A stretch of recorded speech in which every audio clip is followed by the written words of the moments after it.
Assalamualaikum warahmatullahi wabarakatuh. Pada kesempatan kali ini, kami dari kelompok IGS akan mempresentasikan beberapa Git command dasar. Yang pertama yaitu Git init. Command ini digunakan untuk menginisiasi local directory untuk menjadi repository Git. Local directory sendiri adalah sebuah folder dalam komputer Anda. Contohnya seperti ini. Ini adalah sebuah folder kosong yang saya buat di desktop. Untuk menginisiasi folder ini, langkah pertama adalah Anda dapat mendownload Git Bash, dan setelah instalasi selesai, maka klik kanan pada folder tersebut, klik Git Bash here. Lalu ketik komennya yaitu git init. Jika inisiasi berhasil, maka akan dibuat sebuah folder hidden dengan nama .git. Selanjutnya yaitu git remote at origin, lalu URL-nya. Agar local directory tadi yang telah diinisiasi dapat berkomunikasi dengan remote repository di internet seperti GitHub, maka perlu menspesifikasikan URL yang menjadi acuan untuk folder yang diinisiasi tadi. Ini dapat dilakukan dengan cara membuka remote repository yang Anda inginkan seperti GitHub ini yang telah saya buat, lalu klik clone or download, copy URL tersebut, pindah ke directory lokal Anda, buka Git Bash-nya, lalu ketik komen git remote at origin, lalu masukkan URL tadi. Maka direktori Anda telah berhasil dapat berkomunikasi dengan remote repository tersebut. Selanjutnya yaitu git pull origin master. Komen ini digunakan untuk mengambil semua file pada remote repository.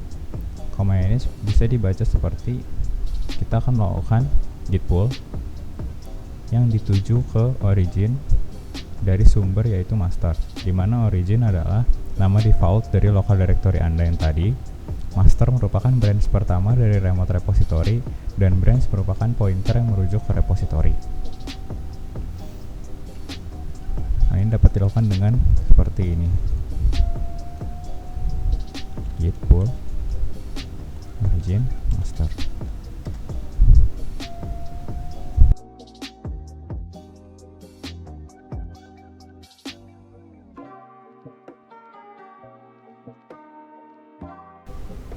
Setelah proses pull selesai, maka semua folder yang ada di repository remote Anda akan masuk ke local directory Anda.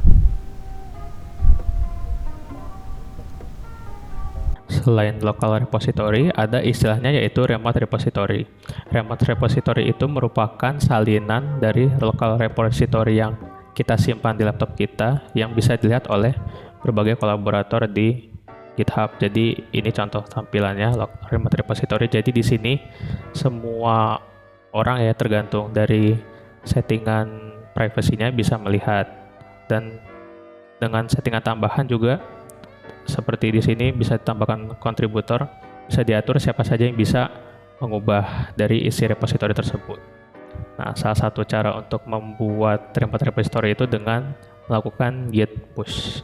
Jadi pertama kita navigasi ke local repository yang sebelumnya sudah dibuat. Kita klik kanan dengan melakukan git bash. Ketikkan command git add spasi titik git spasi commit min m.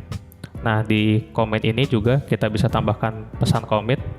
Ini berguna untuk membantu kita bisa keep track terhadap perubahan-perubahan yang dibuat pada repository ini. Nah, kita contoh kasih pesan tes 1, 2, 3. Oh, ternyata ada typo. Sebentar.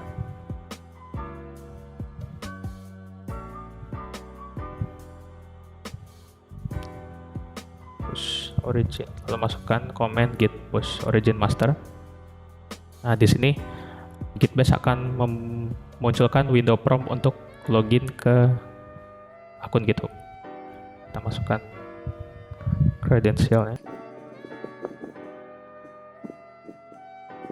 Nah, di sini berarti menandakan bahwa push berhasil dilakukan. Setelah kita refresh, nah, akan terlihat perubahan yang dibuat di sini, database.txt test. selanjutnya yaitu adalah comment git branch lalu nama branch. Dengan comment ini dapat dibuat sebuah branch baru, di mana branch itu sendiri adalah pointer yang merujuk ke sebuah repository. Dengan branch baru, perubahan yang kita buat pada branch tersebut tidak akan mengganggu branch lain ataupun branch master. Branch ini dapat dibuat dengan cara melakukan git bash pada directory lokal dengan menuliskan git branch lalu nama branchnya kita sebut saja test. Dengan ini kita telah membuat branch baru dengan nama branch test. Selanjutnya yang dapat dilakukan adalah memindahkan file lokal kita ke branch tersebut dengan cara git push origin lalu nama branch tersebut yaitu test.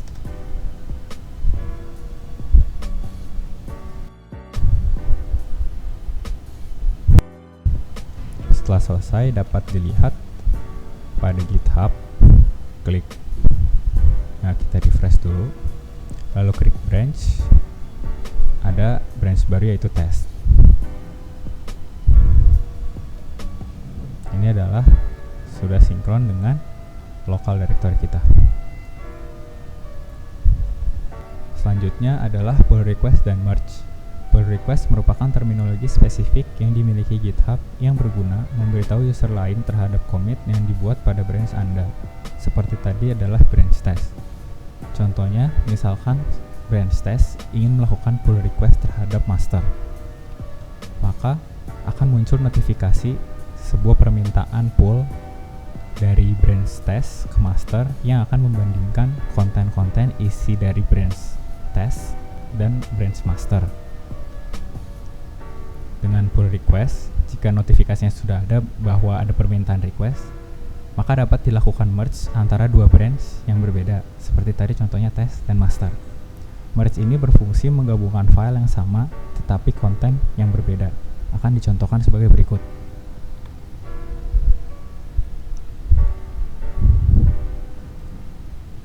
Misalnya pada local directory Anda yang sudah terhubung dengan branch test akan mengubah file test ini, mengubah kontennya menjadi test merge. Lalu save. Lalu kita masukkan, kita commit file tadi seperti cara yang tadi.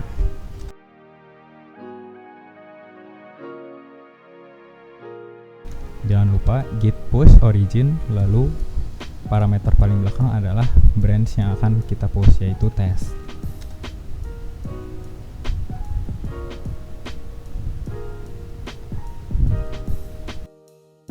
Kita cek ke branch test bahwa tesnya sudah terupdate dengan teks yang tadi kita masukkan. Lalu yang akan kita lakukan adalah melakukan pull request terhadap branch lain yang dibuat oleh kolaborator lain. Dengan melihat isi tes ini, kontennya berbeda. Bisa kita lakukan sebuah pull request.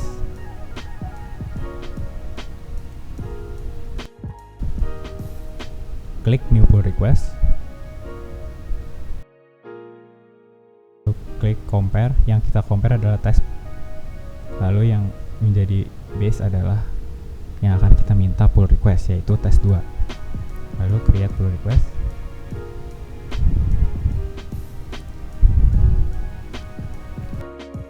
Dapat dilihat di sini bahwa adanya konflik karena file test tadi memiliki konten yang berbeda. Ini dapat diatasi dengan klik resolve conflict. Lalu kita mengedit konten dari yang konflik.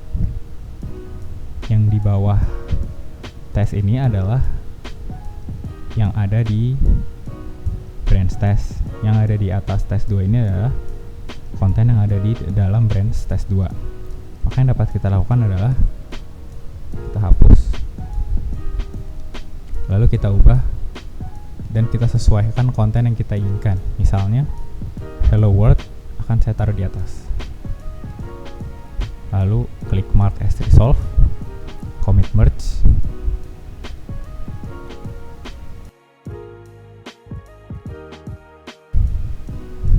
Setelah selesai, klik merge pull request, confirm. Lalu merge pun selesai. Dapat dilihat pada branch test, isi dari test.txt adalah hello world dan test merge, dan juga pada test 2 memiliki konten yang sama.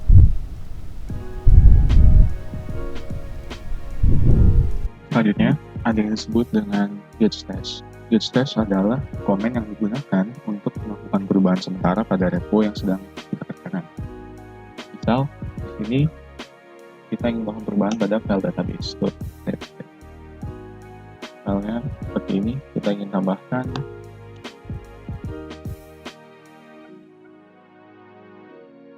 lalu kita save, dan setelah di save, pertama kita jalankan getBash, lalu kita lihat dulu perubahan yang ada.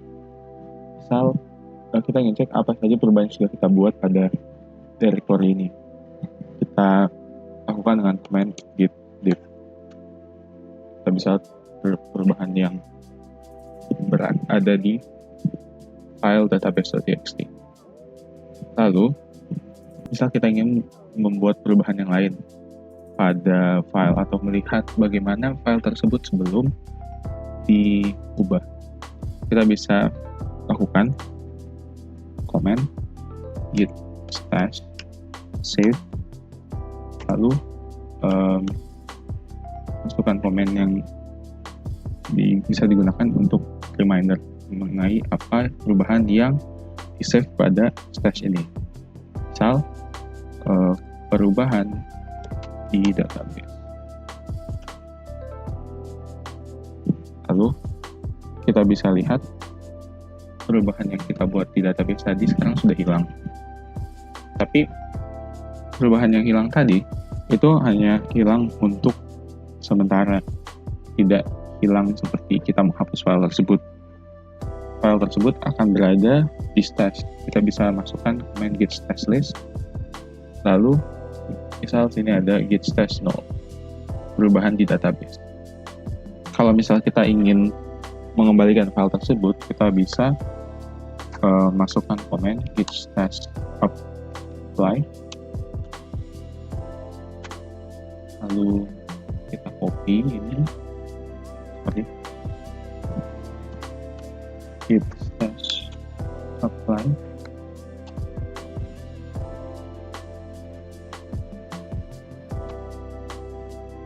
copy,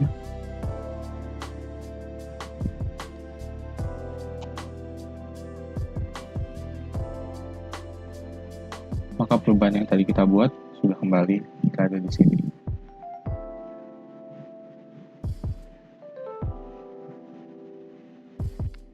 Terakhir, ada yang disebut dengan git log. Git log ini adalah sebuah komen yang bertujuan untuk melihat daftar perubahan yang sudah dibuat selama pekerjaan repositori. Langsung saja kita masukkan git log. Dan ini akan muncul daftar perubahan yang sudah kita buat sejak dari yang paling baru sampai yang paling